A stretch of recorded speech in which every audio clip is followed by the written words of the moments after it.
It took 6 ballots today, but MPs finally elected a new Speaker of the House of Commons. He is an Ontario Liberal named Gilbert Perron, and he beat out 11 other candidates for the job. Tomorrow, it's the speech from the throne, and then the Commons gets down to regular business. Trouble is, regular just doesn't describe life on Parliament Hill anymore. Now, the official opposition is in the business of taking apart Canada.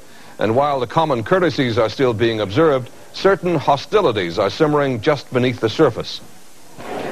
The House of Commons was called back with all the pomp that could be squeezed out of the British parliamentary tradition. And true to form, the parliamentarians were mostly the picture of civility. To be constructive and provide a constructive alternative. I think constructiveness ought to be the watchword. But while the Reform leader was preaching a gospel of restraint, others in his own party were considering watchwords like the Bloc and disloyalty. There's nothing in our Constitution that I know of that provides for secession. And I think that we need to resist it as much as possible. How does the word treason fit? Well, unfortunately, to be very blunt, that word has crossed my mind. I think it's probably close to being accurate. But of course, their point is that ultimately you want to see Canada split apart. Yes, that we know. Yes.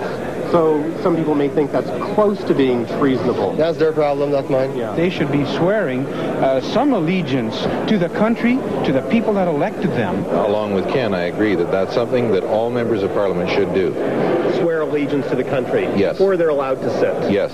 Like right now, if I have a criminal conviction, I'm not eligible to sit in the House of Commons. And I think a person unwilling to make that oath would be ineligible to sit in the House of Commons. That seems reasonable to me. But it wasn't reasonable to the leader of the Bloc Quebecois. I vote for Ontario, I vote for Quebec, I vote for this, I vote for that. No, this isn't an oath for the provinces. That's nonsense. It's one oath for that's all MPs. undemocratic and unacceptable. There is a fundamental clash of values here which no amount of parliamentary gentlemanliness can paper over.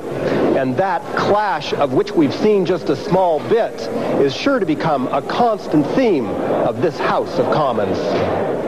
Mark Schneider reporting from Ottawa. And that's Canada Tonight. I'm Tony Parsons.